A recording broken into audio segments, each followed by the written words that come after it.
दोस्तों, ईरान के राष्ट्रपति सैयद इब्राहिम रईसी और फॉरेन मिनिस्टर हुसैन अब्दुल्लाहियान की हेलीकॉप्टर क्रैश में मौत हो चुकी है। ये खबर अब ऑफिशियल रूप से जारी कर दी गई है। आपने कल रात से ही ये खबर सुनी होगी कि ईरान के राष्ट्रपति को कैरी करने वाला हेलीकॉप्टर ईरान में ही क्रैश हो गया था, जिसके बाद बहुत से देशों की रेस्क्यू टीम्स उस हेलीकॉप्टर को ढूंढने में लगी थी। कई घंटों तक ये उम्मीद जताई जा रही थी कि हेलीकॉप्टर हार्ड लैंडिंग किया है, क्रैश नहीं हुआ है। इसी वजह से उसमें जो लोग बैठे हैं उनके बचने की उम्मीद है। लेकिन अब ये खबर ऑफिशियल कर दी गई है कि हेलीकॉप्टर की हार्ड लैंडिंग नहीं बल्कि वो क्रैश हुआ था, और इतनी बुरी तरीके से क्रैश हुआ था कि इसमें कोई भी नहीं बच सका है। ये खबर मिडिल ईस्ट के लिए काफी ज्यादा बुरी है। मिडिल ईस्ट के साथ साथ भारत के लिए भी बहुत ज्यादा बुरी है। इसीलिए इंडिया के प्राइम मिनिस्टर नरेंद्र मोदी ने पहले ही ट्वीट करके ईरान के प्रति संवेदनाएं व्यक्त कर दी थी। दुआओं का दौर पूरी दुनिया में चल रहा था। लेकिन अफसोस की बात यह है कि ईरान के प्रेसिडेंट की मौत हो गई है। दोस्तों, आपको पता ही होगा कि ईरान इंडिया का बहुत बड़ा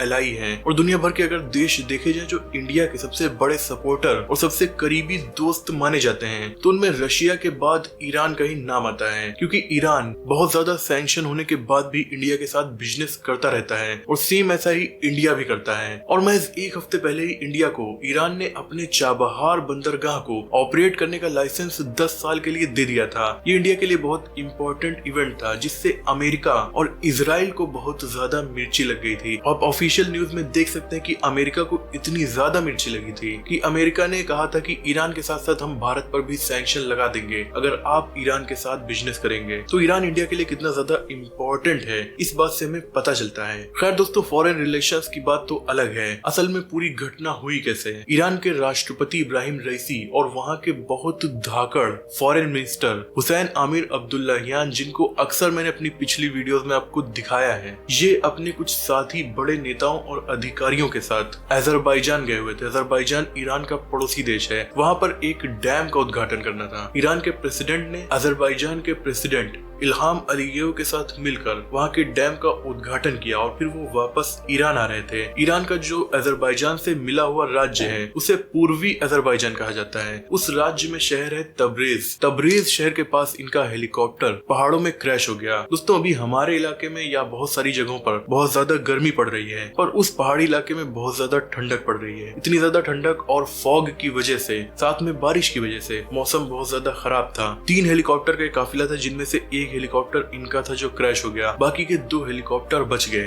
हेलीकॉप्टर के क्रैश होने के बाद, क्योंकि वो राष्ट्रपति का हेलीकॉप्टर था, इसीलिए पूरे ईरान में बल्कि पूरे मिडिल ईस्ट में हड़कंप मच गया, और बहुत सारी रेस्क्यू टीम ईरान ने उन्हें बचाने के लिए लगा दी। 70 से ज्यादा अलग अलग रेस्क्यू टीम ईरान की वहां पर ऑपरेट कर रही थी, और उस हेलीकॉप्टर को ढूंढने की कोशिश रात में कोहरे के बीच कर रही थी। लेकिन रेस्क्यू ऑपरेशन बहुत ज्यादा मुश्किल हो रहा था। दूसरे हेलीकॉप्टर्स भी नहीं उड़ पा रहे थे। इसीलिए ईरान को बहुत सारे देशों ने अपनी अपनी टेक्नोलॉजी ऑफर करना शुरू कर दिया। रशिया भी ईरान का बहुत बड़ा सपोर्टर है। चाइना भी बहुत बड़ा सपोर्टर है। रशिया ने कहा कि हम अपनी टीम भेज रहे हैं। बाद में रशिया ने अपने एरोप्लेन्स और हेलीकॉप्टर साथ में 47 लोगों की टीम वहां पर भेज दी। वो टीम भी रेस्क्यू कर रही थी। तुर्की ने अपनी टीम भी भेज दी। दोस्तों, तुर्की की ड्रोन टेक्नोलॉजी बहुत ज्यादा आगे है। तुर्की ने अपना नाइट विजन ड्रोन भेजा। तुर्की के ड्रोन ने ही सबसे पहले पॉसिबल क्रैश साइट का पता लगाया, जहां पर बाकी की रेस्क्यू टीम्स को भेजने का सिलसिला शुरू किया गया। बाद में हेलीकॉप्टर का मलबा ढूंढ लिया गया, और मलबा इस तरीके से मिला कि उसका जो केबिन था वो पूरी तरीके से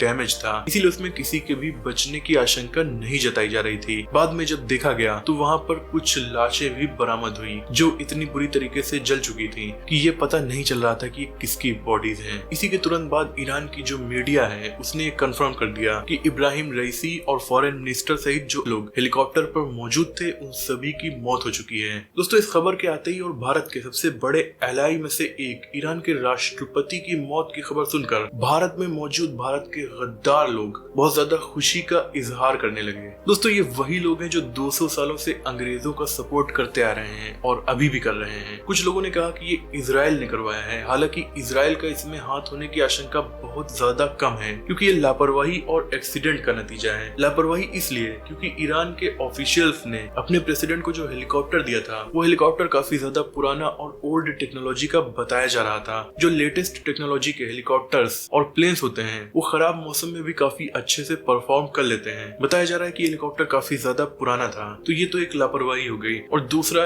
इसकी वजह एक्सीडेंट बताई जा रही है, क्योंकि मौसम बहुत ज्यादा खराब था, इसी वजह से हेलीकॉप्टर दुर्घटना का शिकार हुआ और इसीलिए ईरान ने भी नहीं कहा है कि उनकी हत्या हुई है। हालांकि दुनिया भर में मौजूद नेतन्याहू के जो औलादे हैं, नेतन्याहू के जो बच्चे हैं, वो ये बात लगातार कर रहे हैं कि इजराइल ने उनकी हत्या करवाई है। पर जो भी खबर है वो ईरान खुद बता देगा। लेकिन अब क्या ईरान के राष्ट्रपति वहाँ के सबसे बड़े लीडर होते हैं? तो बिल्कुल भी नहीं। ईरान की जो ऑफिशियल गवर्नमेंट है, जो ईरान की सरकार है, उसके ऊपर जरा भी फर्क नहीं पड़ने वाला है, क्योंकि इनका अपॉइंटमेंट 2021 में हुआ था। 2021 से यानी लगभग 3 साल से ये ईरान के राष्ट्रपति थे। ईरान का जो राष्ट्रपति होता है उसकी पावर ज्यादातर इंटरनल मामलों में होती है। एक्सटर्नल मामलों की बात की जाए, ईरान के सर्वोच्च नेता यानी supreme leader Syed Ayatollah Ali Khamenei हैं, वो सबसे बड़े लीडर ईरान के हैं। तो जो गवर्नमेंट मेनली डिपेंड है वो ईरान के सुप्रीम लीडर के ऊपर डिपेंड होती है। इसी के साथ साथ जो ईरान का राष्ट्रपति होता है वो अपना वाइस प्रेसिडेंट भी अलॉट करता है। 2021 में जब इब्राहिम रईसी राष्ट्रपति बने थे तो उन्होंने मोहम्मद मुखबिर को अपना वाइस प्रेसिडेंट नियुक्त किया था। तो भी तत्काल प्रभाव से यानी तुरंत ईरान के प्रेसिडेंट मोहम्मद मुखबिर बन जाएंगे, जो अगले कुछ दिनों तक ईरान के प्रेसिडेंट बने रहेंगे। 50 दिनों के अंदर वहां पर फिर से इलेक्शन करवाए जाएंगे और नया प्रेसिडेंट चुन लिया जाएगा। दोस्तों, ये घटना मिडिल ईस्ट के लिए बहुत ज्यादा बड़ी है, इसलिए मिडिल ईस्ट के वो देश जो ज्यादातर ईरान के सपोर्टर या एलाई नहीं थे, वो भी तुरंत ईरान के साथ आ गए हैं। साथ में यूरोपियन यूनियन भी ईरान के साथ खड़ा हुआ नजर आया, क्योंकि ईरान के यूरोपियन यूनियन के साथ रिश्ते सही हैं। यूरोपियन यूनियन ने अपनी सैटेलाइट को ओपन कर दिया और कहा कि हम सैटेलाइट से ईरानियन प्रेसिडेंट के हेलीकॉप्टर की क्रैश साइट पता लगाने में ईरान की हेल्प कर रहे हैं। तुर्की ने अपने ड्रोन भेजे थे। सऊदी अरब ने भी स्टेटमेंट जारी करके उनके लिए दुआ की और साथ ही कहा कि हम अपनी टीम भेजने के लिए पूरी तरीके से तैयार हैं। ईरान के पड़ोस में आर्मेनिया देश है, जो कि ईरान का बहुत बड़ा सपोर्टर है। आर्मेनिया ने भी कहा कि हम रेस्क्यू टीम भेजने के लिए पूरी तरीके से रेडी हैं। इसी के साथ Qatar, Kuwait, United Arab Emirates जैसे देशों ने ईरान के फॉरेन मिनिस्टर के हेलीकॉप्टर क्रैश पर दुख जताते हुए उसकी पूरी हेल्प करने की बात कही थी। हालांकि रूस और तुर्की ने ऑलरेडी अपनी अपनी मदद और रेस्क्यू टीम्स भेज दी थी, जिसके बाद और देशों की रेस्क्यू टीम ईरान ने नहीं बुलाई और सभी देश जिन जिन ने भी ईरान का इसमें साथ दिया उन सभी को ईरान ने शुक्रिया अदा किया। दोस्तों, बहुत से लोग ये अफवाह फैलाते हैं कि ईरान के लोग अपनी गवर्नमेंट से बहुत ज्यादा परेशान हैं। वो इतने ज्यादा जाहिल लोग होते हैं कि उन्हें ये नहीं पता कि ईरान के लोग अपनी प्रीवियस गवर्नमेंट से परेशान थे और उन्होंने उस गवर्नमेंट के खिलाफ बगावत करके 1979 में ईरान में रिवॉल्यूशन किया और ये नई सरकार नियुक्त की थी। और ये अब अपनी गवर्नमेंट के प्रति इतने ज्यादा लॉयल हैं। केवल कुछ % लोग जो एक्सेप्शन है वो तो हर देश में होते हैं, उन्हें छोड़ दिया जाए तो ये लोग इतने ज्यादा लॉयल हैं कि जब इनके किसी बड़े लीडर की मौत होती है तो सभी लोग रोड पर ऐसे उतर आते हैं जैसे उनके किसी फैमिली मेंबर की मौत हुई हो। इससे पहले जब अमेरिका ने IRGC आर्मी के कमांडर की हत्या की थी तब भी आप भीड़ को देख सकते थे। और सैयद इब्राहिम रईसी के हेलीकॉप्टर के क्रैश होने की खबर सुनते ही ईरान के लोग रोड पर उतर आए और रोड पर दुआएं करने लगे, वो भी रो रो कर, मानो उनके घर के किसी मेंबर का ये मामला हो। तो इससे आप ये जान सकते हैं कि ईरान के लोग अपनी गवर्नमेंट से जरा भी परेशान नहीं हैं, बल्कि उसके लिए पूरी तरीके से लॉयल हैं।